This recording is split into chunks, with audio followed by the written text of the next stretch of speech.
Good day, and I love you. I wanted to share this morning some feedback regarding the correspondence that I've been receiving.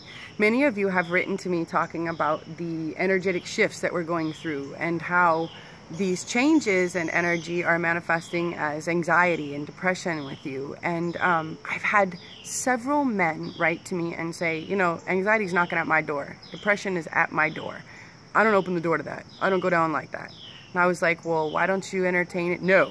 I don't mess with that. This is like the big, I shove it to the side. I'm in my jammies. I'm not messing with that. I have a slightly different approach to bring to the table. I have a revolutionary idea. Instead of doing this and running away and saying, I'm not gonna talk to her, I'm not gonna entertain this, I'm not gonna open the door. What about we open the door and let the bitch in? Ha! Open the door to depression. Open the door to anxiety. And all of you are like, hell no! But get a load of this. You are a divinely created vessel. Every emotion that comes to you is a signal of an aspect of you that needs some healing. If you're having a struggle, if you're having a tumultuous time, it's not because you're being punished, it's because some things need to shift, some things need to change.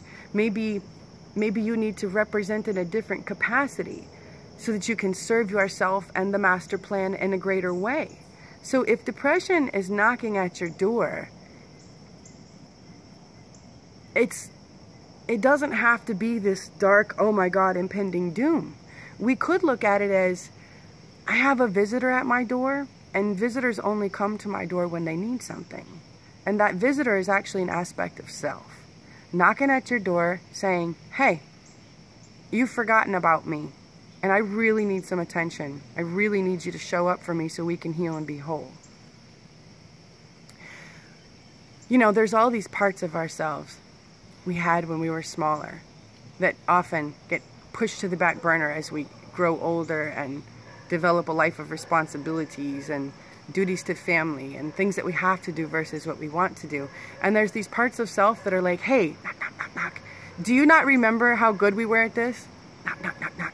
Do you remember when we were creative and artistic and we used to do this and your soul felt nurtured and loved when you expressed yourself in your creative capacity? Knock, knock, knock, knock.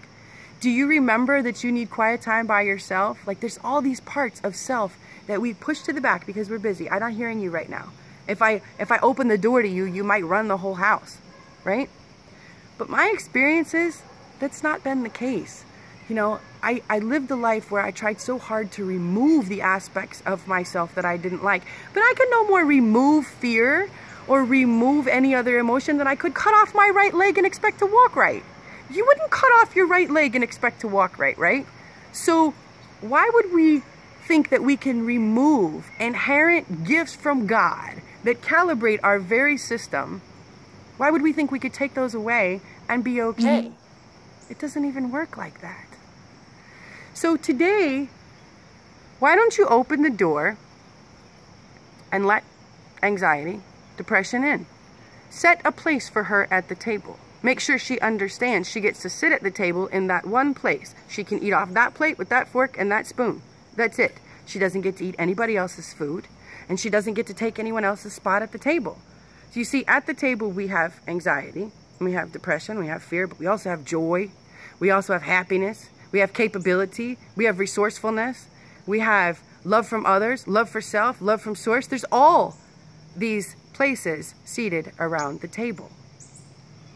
And my experience is when I let every emotion know that they get their one spot at the table, and that I will hear from each, because I understand that each has a message for me. Some I like to hear more than others, but they're all there for my divine, my greatest good, for my wholeness.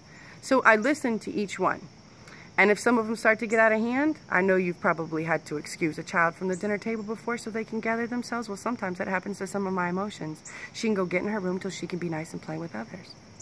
So today, if anxiety and depression are knocking at your door, I encourage you to open the door and let that sweet thing in. Give her a spot at your table. Tell her, I will listen to you because I know you are of my greatest good. And I'm capable. I'm capable. I can hear you. I can heal. I can be well. I love you. I hope you have a great day, and I hope you show up for yourself today. Open the door, babies.